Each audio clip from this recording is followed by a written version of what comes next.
And now on BBC One, See Here.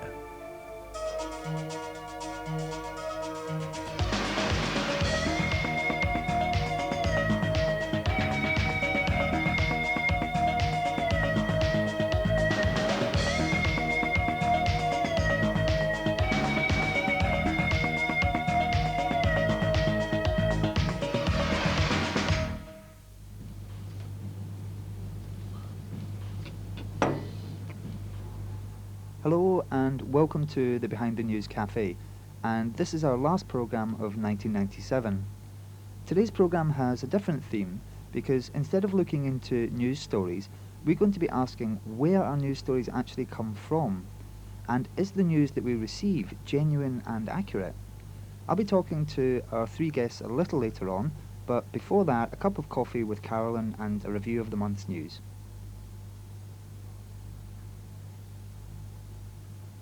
Hi there. Hi. You should see this. I've been having a look at the BBC's 75th anniversary edition of the Ariel magazine. I was just flicking through and this article really caught my eye. It reports that back in 1930, on April the 18th, which was a Good Friday, the radio news announcer reported that there was no news that day. Can you imagine that? Really? Yeah, can you believe it? When you think nowadays that there's the BBC's 24-hour cable news channel, Sky News, CNN News, it's just news, news, news all day, every day.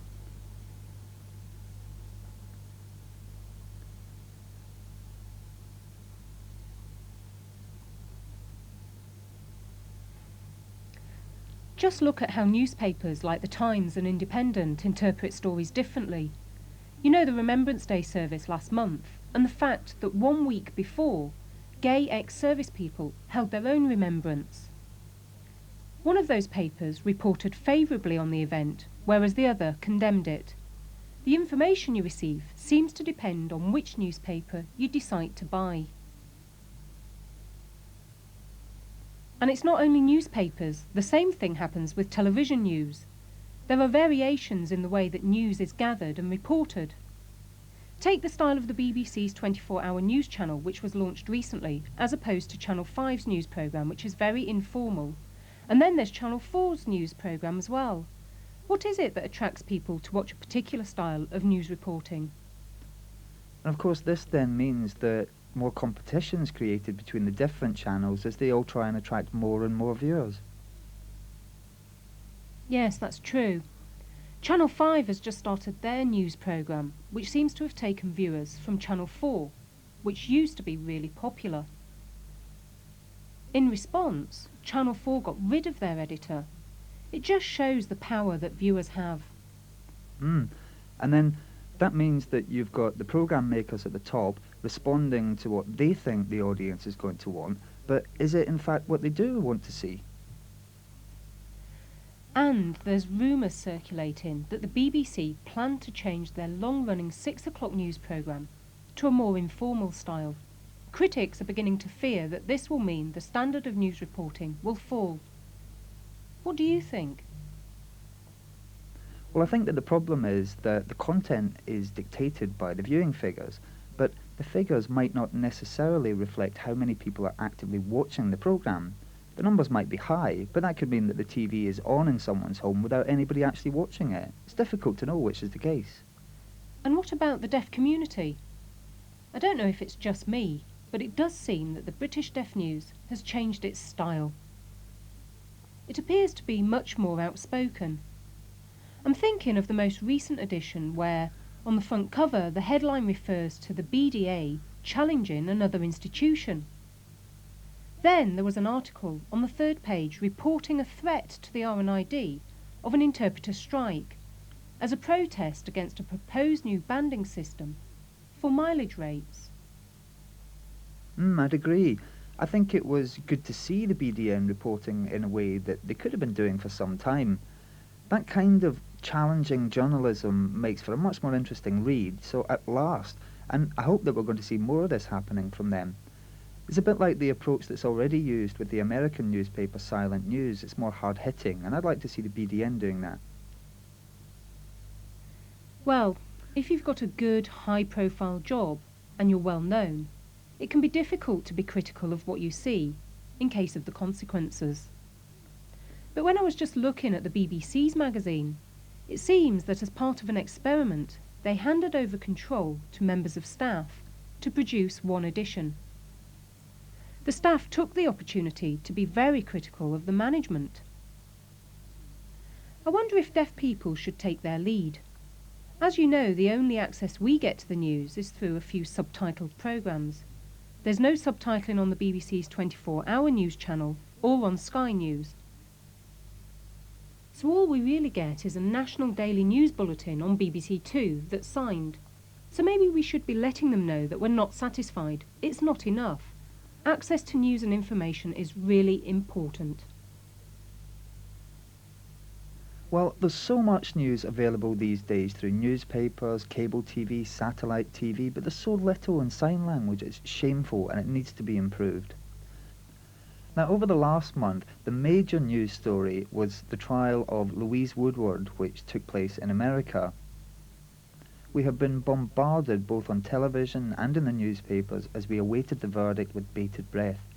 TV cameras followed the trial closely, allowing some of us to become emotionally involved, and a satellite TV company even set up cameras in a pub in Louise's hometown and filmed the local people as they followed the trial on TV. They claim that Louise Woodward took Matthew Eapen and shook him for a full minute. Shook him. That, ladies and gentlemen, is less than 10 seconds.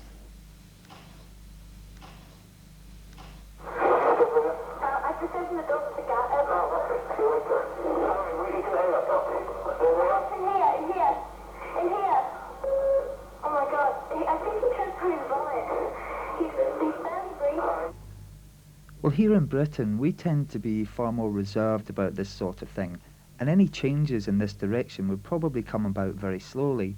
But what are people really worried about? Is it about reputations? Is it about power and authority? Or is it just how it would affect the judicial system? Should the media be able to film these events? Well, I asked lawyer Douglas Silas what he thinks about the idea of having cameras in the courtroom. Does he think that overall this would be a positive move for justice in this country? Does he think it's something we'll be seeing here? And would it be the way forward? I'm not sure that it would be a good thing overall. Access to justice is crucial, as is access to information. But how much access? There has to be a balance. Whether it's through the newspapers or reporting on the TV, or actually having cameras in the court itself. There is an old quote which says that justice must be done, but must be also seen to be done. The public need to see that things are being done correctly, but if the media presence is too strong, then it can have an influence. For example, the O.J. Simpson trial. There were jury members who said that they felt under pressure from the people outside of the courtroom, and that their verdict was swayed by fear of a backlash from the public. So I'm not sure that it is a good thing overall. And does Douglas feel that people like judges, juries, and the opposing legal teams could be swayed by media influence? The judicial system could be influenced. Because in America, the cameras are allowed in the courtroom itself. This means that the lawyers, the judges, the jury, and also the witnesses giving evidence, they all know that the cameras are out there, and this means that the whole world is watching what they say. So they might be influenced in what they say because of what people out there would be thinking, rather than concerning themselves with what the judge and the jury would think, and when they should be concentrating on the evidence that they are giving. In England, whilst the trial is in progress, the media are only allowed to report the facts without speculation. But in America, it's common for the media to draw their own conclusions, and this might mislead the public. I'm not sure that it's a good thing, but you ultimately have to respect the fact that it's a different system. And what does he think about the decision to announce the verdict via the internet? Was it important to ensure that people all received the same information, rather than getting that via a second-hand interpretation of the judge's summing up. The Louise Woodward trial is very interesting, because ultimately the judge decided to reduce the charge, and also to make his decision known firstly via the internet. But why the internet? The reason that he made this decision was to ensure that everybody had full access to the reasoning and arguments behind his judgment, rather than receiving an edited or inaccurate version through the media. Having access to information is very, very important, and the judge was aware of that.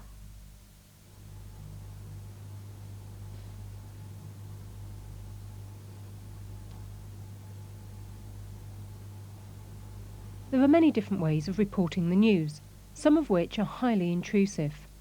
Take, for example, the celebrity husband and wife presenters of ITV's This Morning programme, Richard and Judy. It's a popular programme and they're a well-known couple. So when Richard was seen to be presenting the programme on his own, people wanted to know why. One reporter, having first called their home to see if she was there, angered Judy by turning up on her doorstep uninvited. The reporter even went as far as rummaging in the couple's dustbin. It seems there was an attempt to try and discover evidence of medication she might be taking in relation to her illness. Is this what we really want to know about people's lives? Reporters were trying to find a story that the couple had split up, or Judy was seriously ill, or something along those lines. Richard was appalled and told the Guardian newspaper that this had been the worst week of his life. He couldn't believe that such a thing could happen. Again, this raises the question whether this behaviour occurs due to pressure from viewers hungry to know the intimate details of a story. Or are the journalists to blame, and how far are they really prepared to go? Let's turn to our studio guests. What are your views on the way that everyday news is reported in newspapers and on television? Hi, good morning. Well, I don't bother to buy newspapers. I get all my information from reading teletext pages. For an hour every morning before breakfast, I read the teletext news pages and get the same as if I'd bought a paper. So why bother when I can get the news on the television? But I do like to read the local paper, because what's in there can affect me, and I can take action if needs be. For example, if they wanted to raise the council tax, I could become involved with the local campaign, or things like that. I regularly read The Guardian during the week, and to get information on what's happened on each particular day, I read the London Evening Standard. I do watch TV sometimes, either the 6 o'clock or 9 o'clock news, but I rarely read the teletext pages. I read The Guardian because of its content and style, so I'm not interested in other newspapers. When it comes to news, what information do you expect to receive on an everyday basis? Every morning I read a newspaper, but of course the stories in the newspaper are a day old, so that's why I prefer to use the teletext pages. They have a production team updating their information 24 hours a day, so I can read about things as they happen. I recently bought a new computer, so now I use the internet too. It has pages and pages of news, and you can get a lot more background information on stories. All you have to do is click on a link, and it provides you with more details on the story. Whereas with newspapers or teletext, all you get is one written piece from a journalist. And that's all. John's raised an interesting point there. Let me come to you, Norma. John says he wants more background information, and sometimes the newspapers go to great lengths on certain stories. One recent front page story contained all the details of Will Spencer's marriage breakup. Is that really necessary? Well, I'm not surprised that Earl Spencer's divorce is front page news, because his sister was Princess Diana, and of course at her funeral he was very scathing of the press, and now they're getting their own back with the story of his divorce. Yeah, that's true. And of course there are people who write for newspapers who are just in it for the money and the celebrity. They can be very intrusive because they're driven by fame. So it affects people's lives as well. As far as the press are concerned, shouldn't there be boundaries that must not be crossed? And who's really responsible? Is it them? Or is it the people, as someone said? People like us? The government ought to introduce a privacy law to protect people's private lives. It's out of control. It's all about money, so yes, it's up to us. If we didn't buy the papers, then they would close down if we went for better newspapers. Well, we've heard what our guests think. Now let's turn to the newspapers and television themselves. Take the example of Friday 28th of November. What range of stories did the newspaper editors decide to give us that day?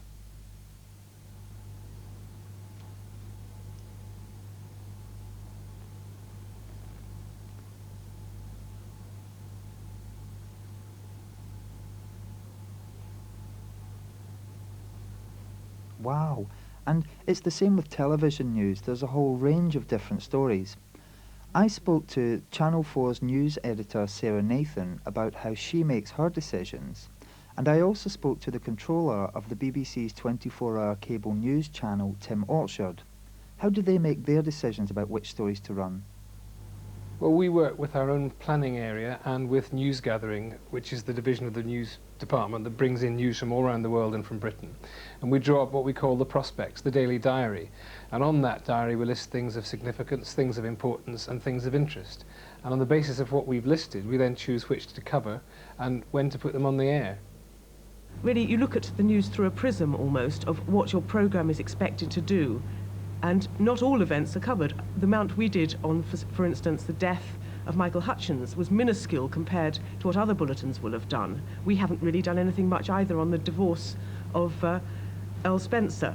But we do an awful lot on fox hunting, or we might do a huge amount on the environment. I've got a team in Kyoto at the moment. It's different horses, if you like, for different courses. I then asked them if there were any stories that they felt they would just not be prepared to report on. Well, I think we take great care in BBC News as a whole to decide what is important that the audience should know and what is interesting for the audience to know. What does it tell us about the way we live and the way our lives are conducted? So we're quite careful to see that what we do fits into that category. We decide that it's matters of public interest and what the public should be informed about. What the service that we can give as a public service news organisation is actually about informing the public. No, there's nothing that one would say, this is not news. We do royal reporting, though one tends to turn it into an issue rather than just say, somebody went out today. We don't do social life much, but really everything is grist to the mill. It depends on the treatment. I also asked them what they felt about the current level of competition amongst news programmes in order to attract viewers. How much of that do they feel really goes on? How much competition is there in the outside world? Well, it can be pretty ferocious in the sense that you never want to be second with the story, you want to be first. But we have the added burden, if you like, the added duty on BBC of not just being first, but being right. And therefore, in terms of competition, we put great store by getting the facts right, rather than simply going out to compete with other organisations. Of course, there's not only competition between the different networks, there's competition within them. Don't tell me that the 6 o'clock news and the 9 o'clock news don't compete. Of course they do. We compete both with other products of ITN and with Newsnight and with anybody else we can find to compete with. It's a very competitive business. People are trying for audiences all the time, and more than that, they're trying for reputation, for breaking stories, they're trying to change policy, they may be trying to do a whole load of things, and they're always trying to do it not only in competition with television, but with radio and, of course, with the newspapers. Had they found themselves up against any dilemmas when it came to how to report on the Louise Woodward case? Yes, I don't think it was probably British television's finest hour. A lot of the reporting was fine, and the stuff out of Court TV, of course, made a huge amount of difference. And there was a great contrast between that and the O.J. Simpson trial. The television was probably less intrusive. The part I really disliked was the outside broadcasts and stuff from her hometown, which I actually thought added nothing at all to the reporting of the trial and made us chauvinistic, anti-foreign, and generally looking like a nasty little English nation, which most of the time we're not. But isn't there also a danger in sensationalising stories rather than simply reporting the facts as they are? Well, I think it's a danger that we all live with. I haven't seen it happen anywhere in Britain as it happens, because the tradition of straightforward news reporting is very strong. But I think as there are more and more channels fighting for effectively the same number of viewers, there is a danger that some people might choose to go down that route. Now, within the BBC, we work to certain guidelines. We like to separate our information responsibilities with our entertainment responsibilities and our education responsibilities.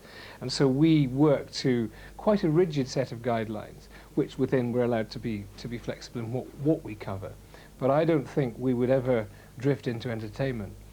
It is important, however, particularly as younger people appear not to be consuming news, to use that horrible word, as people continue to drift away from news, that you say you must make your news accessible and viewable.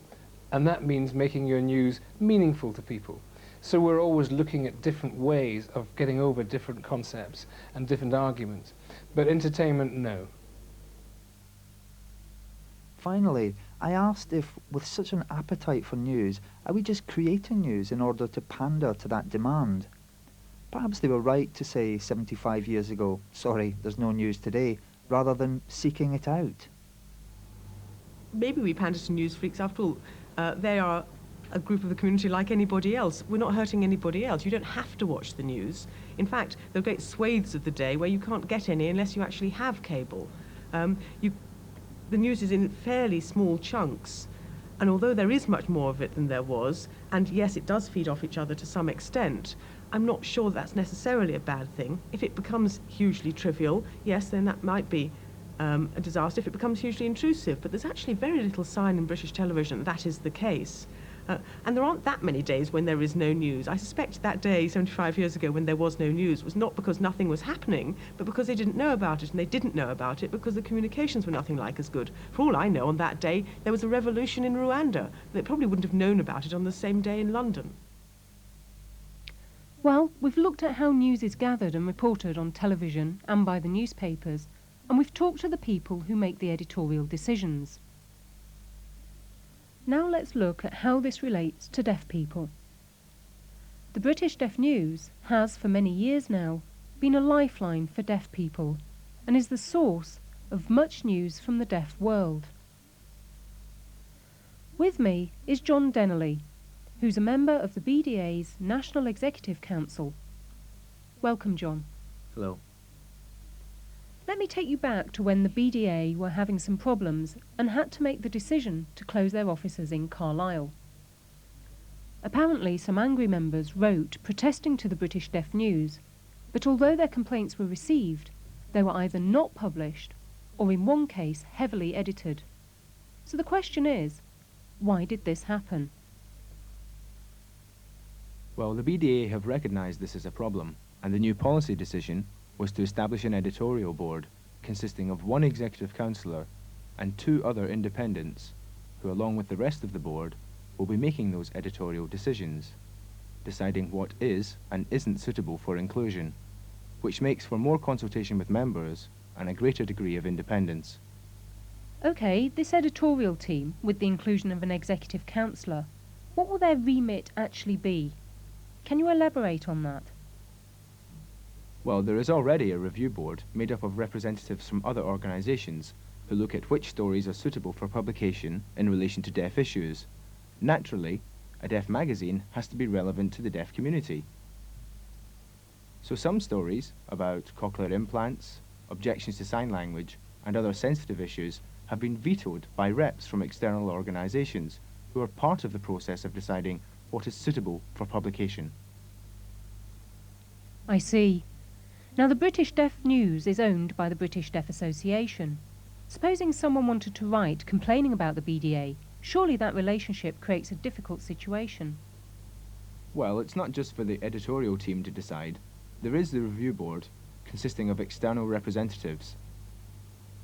So, if it's about cochlear implants or opposition to sign language, they can feed in their input into what should be published or not.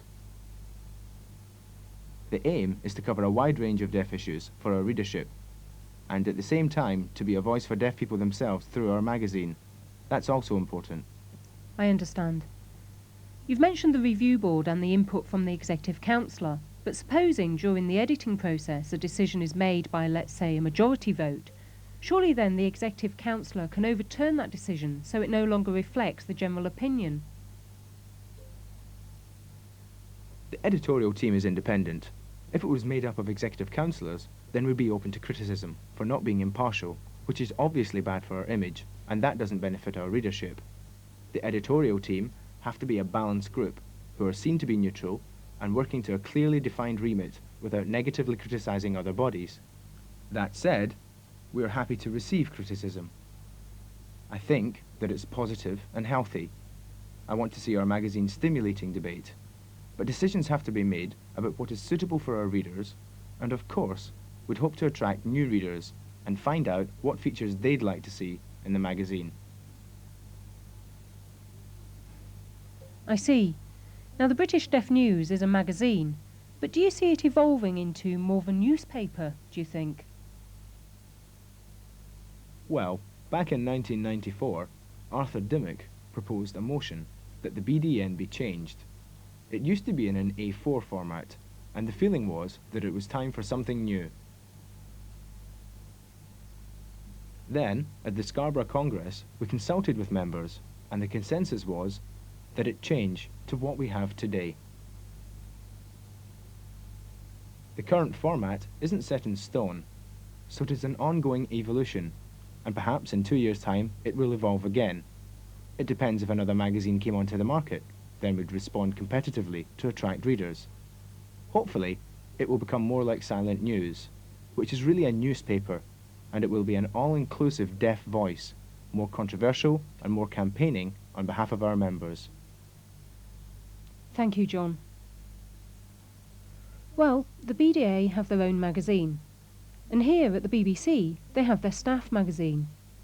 Recently, the staff here took the opportunity to criticise their bosses in print, a bit like the way the satirical magazine Private Eye has a go at the royal family. As the editor, you normally have control, so how did it feel to hand over the reins to the staff like that? Well, it was good fun.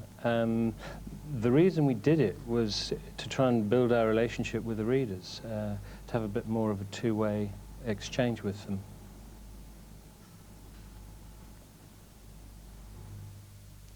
I understand the idea of encouraging staff to write about how they feel, but what about exposing that dissent among the staff to the general public? Do you think that that was a good idea?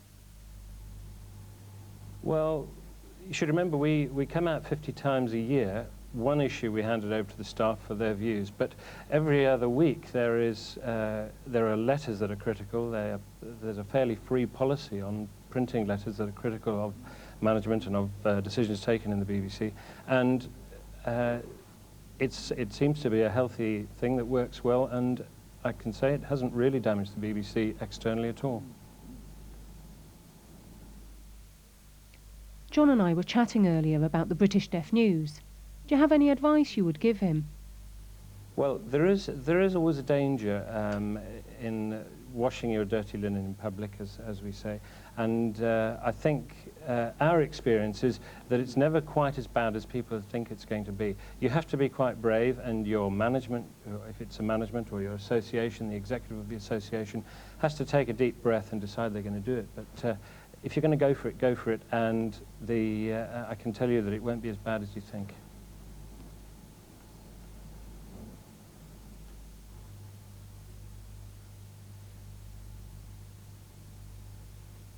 Well, as we all know, you can't believe everything that you read in the newspapers. It's all about sensationalism and numbers of readers, sometimes regardless of the damage that that might cause. But as they say, you pay your money and you take your chances. Have a good Christmas and a Happy New Year, and we'll see you when we return next year. Bye-bye.